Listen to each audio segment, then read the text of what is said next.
Good afternoon, YouTube. This is LA Prepper, and today we're going to talk about.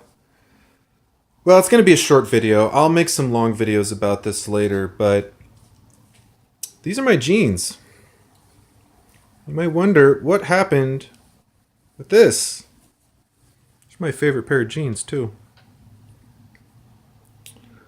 Well, I'll tell you what happened. I was on my way to volunteer on Wednesday, and I went through the outside gate, parked my car, and was about to go through the inner gate when one of the guard dogs, Bandit, decided he didn't want me to come in.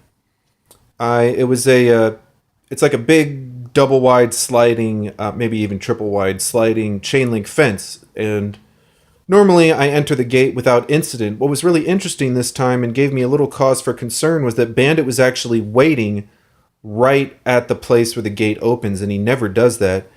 Now, he barks at me sometimes when I park there, but usually he just kind of ignores me or whatever, like when I'm on my way in. But this time he was waiting for me right at the gate. Against my better judgment, I decided to go in anyways. I opened the gate slowly, started going in with my knee, and he just, it really took me by surprise because I was kind of watching him, but he wasn't barking or anything. He was just like, that dog freaking knew he was going to bite me.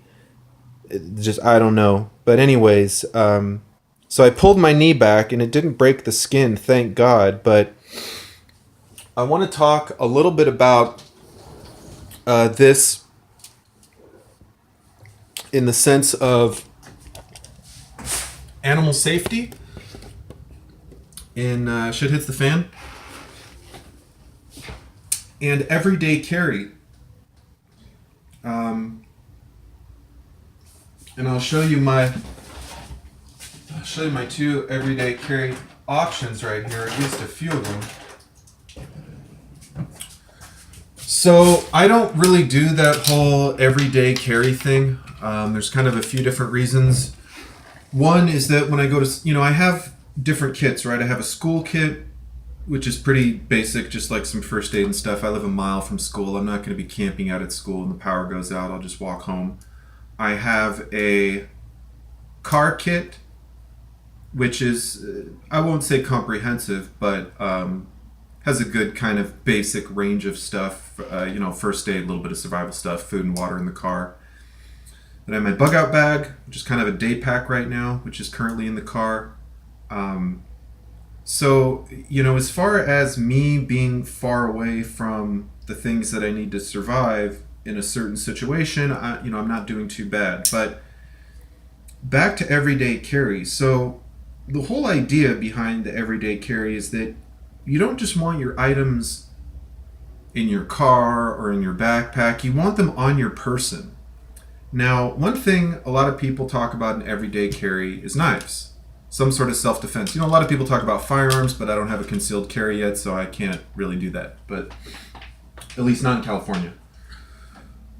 So I tell you, Wednesday morning when I was going out there, I was this close to putting a knife in my pocket.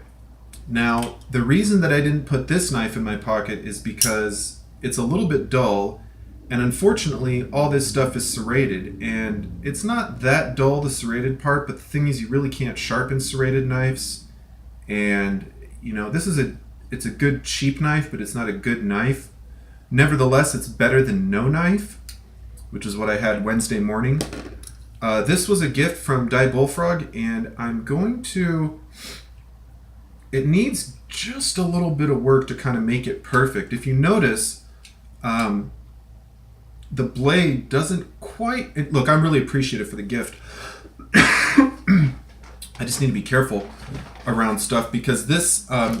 another interesting thing about this knife is that the belt clip is on in such a way... this one, the belt clip's on so that if you pull it out of your pocket, you have to turn it around in your hand. This one, the belt clip is such that you put it in like this, reach in your pocket, and then you pull it out and use it, right? I do like this knife, but I don't think I would use it as an EDC for a couple reasons. One is that. Two is that it's got just a little bit of resistance there, which I could probably loosen that screw just a smidge, or maybe just a little bit of lubricant in there might help that, but then I would still have uh, the kind of locking issue. I'm thinking if I could get like a little magnet, a tiny magnet in here, kind of keep that blade down. But anyways, and then last but not least, my trusty little folding box cutter, which is also not, the perfect everyday carry knife. So life is kind of funny, sometimes things happen quickly, sometimes things are unexpected.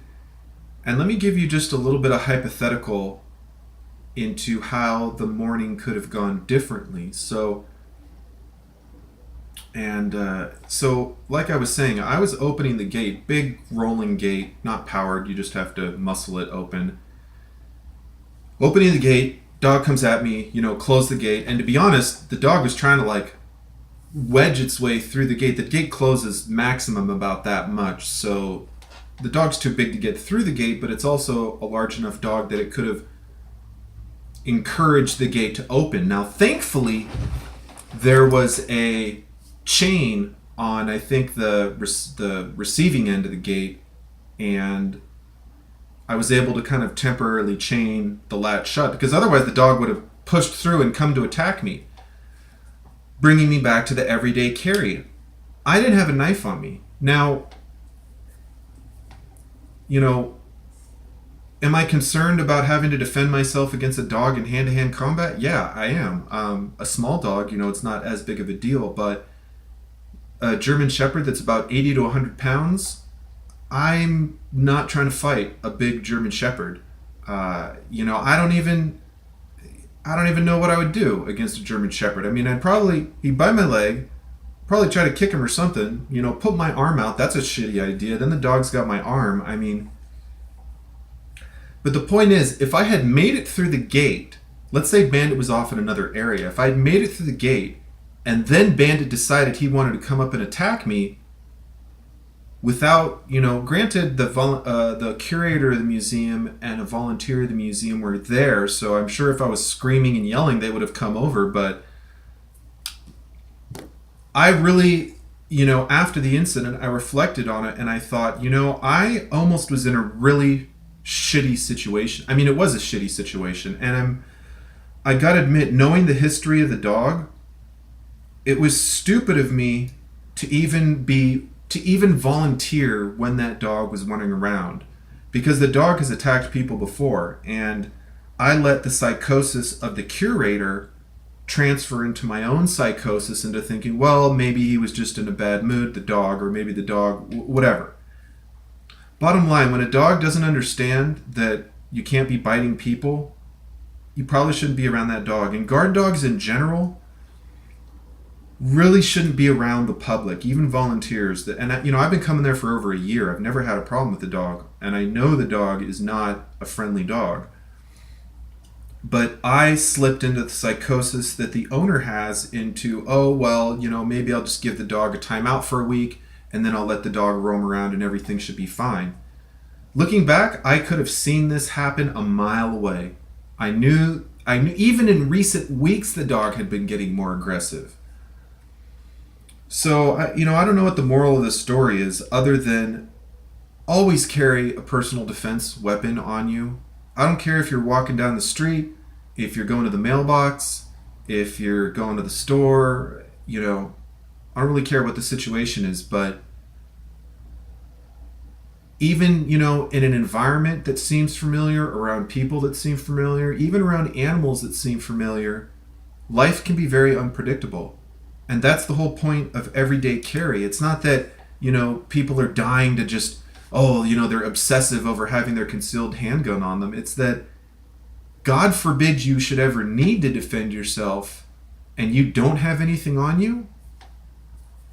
Your fate is up to the environment, how much you can defend yourself, and all sorts of other situational details.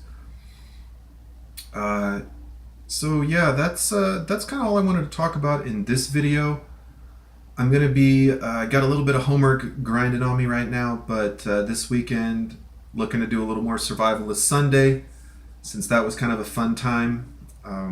Not sure if I'm going to be doing anything Saturday. I got a lot of homework due Saturday, but at any rate, keep prepping, stay safe, and remember, if you are planning or trying to make everyday carry part of your life, make sure that you're carrying on your person those things that you need in an emergency situation. Thanks for watching. Like, comment, subscribe, and I'll see you next time.